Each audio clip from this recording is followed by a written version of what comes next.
to hear the World Peace Prayer, we will be doing it tomorrow morning, Saturday morning, at 10, I think.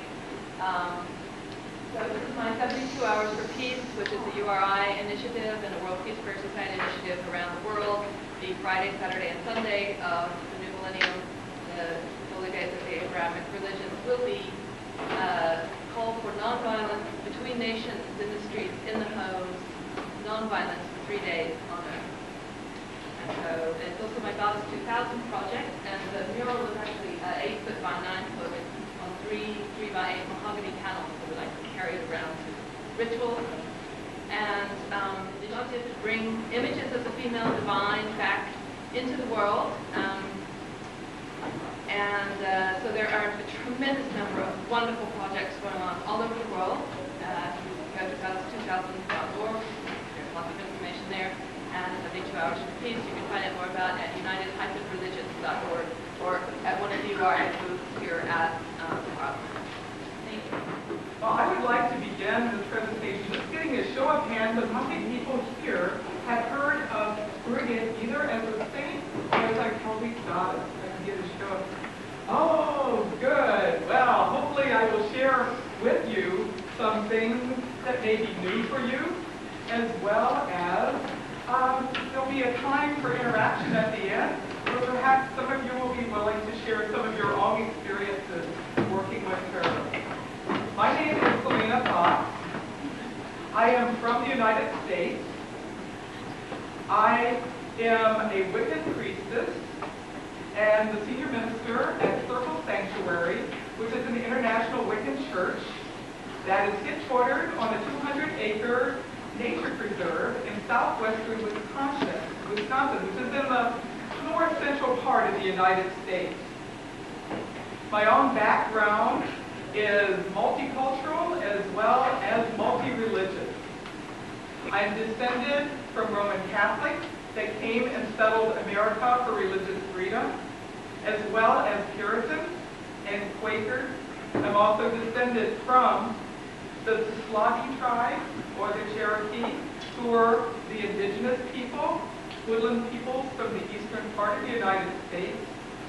And I want to begin by saying I honor all of my ancestors, from Native America as well as from old Europe. And in particular today, I want to honor my ancestors that connect me with Brigid. In particular, my great-great-grandmother, Elizabeth Ann Weems, who is descended from the House of Weems that has lived on the shores of the Firth of Forth in Fife, Scotland for more than 1,000 years, and whose lineage goes back to Clan Macduff, an ancient clan of the Scots people that in turn is descended from a line that brought together the ancient Irish royal lines and the Pictish royal lines together in the House of Dunkeld. I'm descended from the last hereditary abbot of Dunkeld. And what my ancestors did was keep the sacred site of Brigid at Abernethy in Fife, Scotland. And yes, before that, some of those ancestors and ancestors of ancestors were from old Ireland. And so I wish to honor my Irish roots as well today. Before I realized my descent from people who were keepers of a sacred site of Brigid, both as Saint Brigid during Christian times, as well as Brigid during pagan times, I had already connected with her as an aspect of the divine.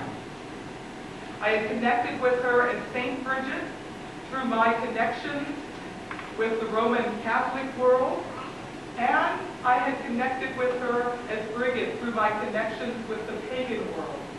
When I use the word pagan, I use it to mean the nature wisdom traditions that are rooted in ancient Europe.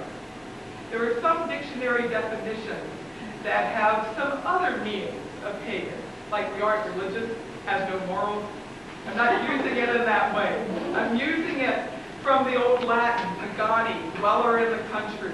And I'm using it how it's being used today with greater frequency in academia, basically meaning a practitioner of nature religion.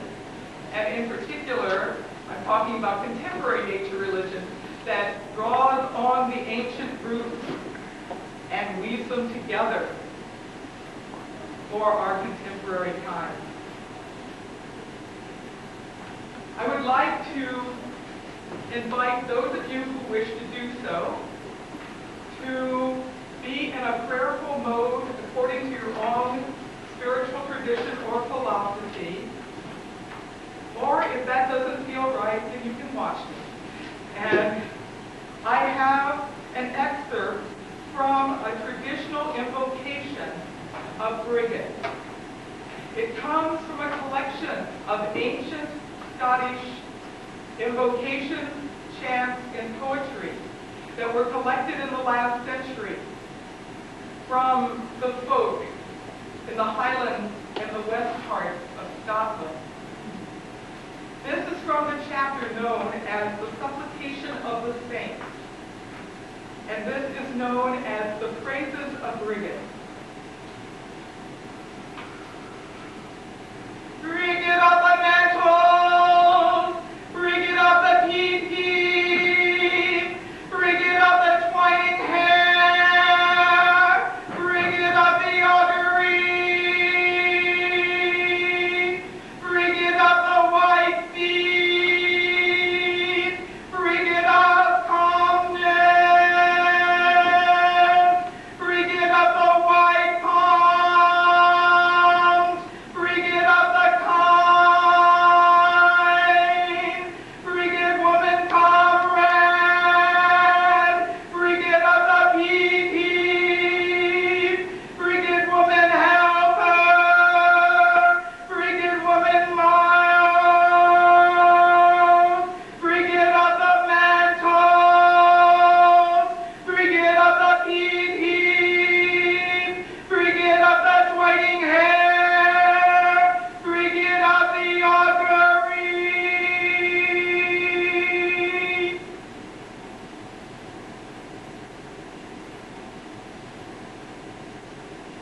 Great Brigid, you are known by many names. Great Brigid, we greet you, we honor you, we welcome you here. We welcome you as Christian saint. We welcome you as pagan goddess. We welcome you as multicultural dimension of the divine feminine. Brigid, be with us. Brigid, be in us. Brigid, bless us.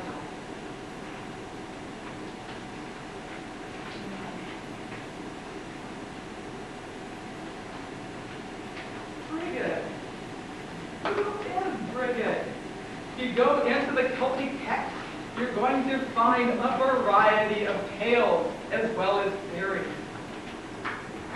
Certainly, part of what has come down to us about her is her name. Her name, Brigid, or Brigid, or Breed. In fact, the word bride in the English language has its roots in her name.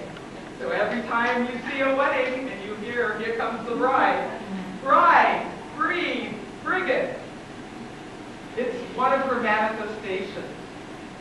She is known not only as a single goddess in those pre-Christian times through the Crescent, but also as a triple goddess, sometimes seen as three separate goddesses, all with the same name, sometimes seen as a unified goddess with three aspects.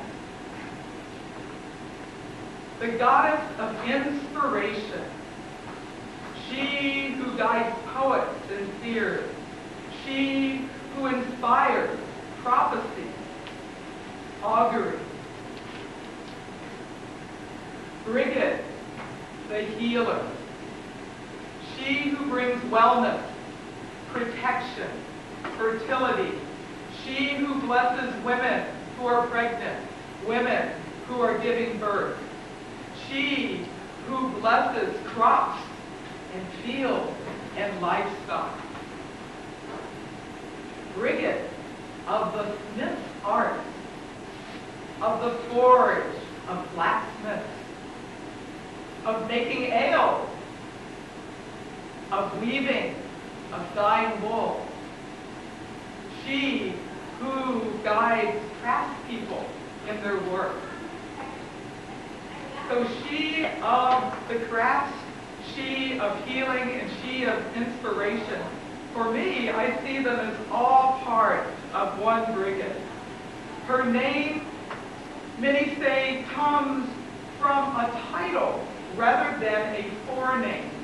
A title that is a title of power and authority. And her name has been translated by many to mean exalted one. Some say that she is the same facet of the divine known as Brigantia, the goddess of the Brigantic tribe of North Britain. And indeed, if you look back into pre-Christian history, you will find many people throughout Europe honoring Brigid by many different names. Brigid from Wales, Brigid, Brigadou, Bride, Brigid. By whatever name, you will find several symbols associated with her.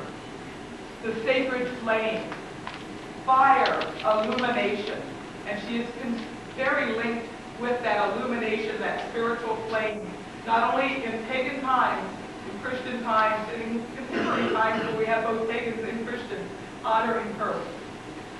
Also, you'll have her associated with a variety of different creatures. Within my own Weems line, her symbol of the swan continues to be on the family crest that has come down through the lines and is emblazoned on the castle in Fife, Scotland, where my distant cousin Michael is living there with his family. The swan, and there's numerous legends about Brigid turning into swan. In fact, if you hear of the Swan Maiden, think of its roots in Brigid lore. Cow, in particular, white cow with red ears. Linked with the other world in Celtic mythology, the other world, the spirit world, that goes beyond of the here and now and the physical world. She also has associated with her crosses, equal arm crosses, Brigid crosses, often made of rush, rushes and put above doorways to bless the homes, put in churches, put in stables, and threefold crosses, three-spoke crosses or wheels, Brigid wheels.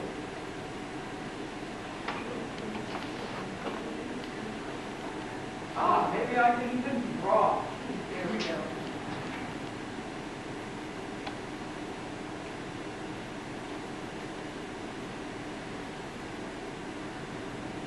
So we have, and these would be woven together out of rushes, sometimes out of corn or grain. And then we also have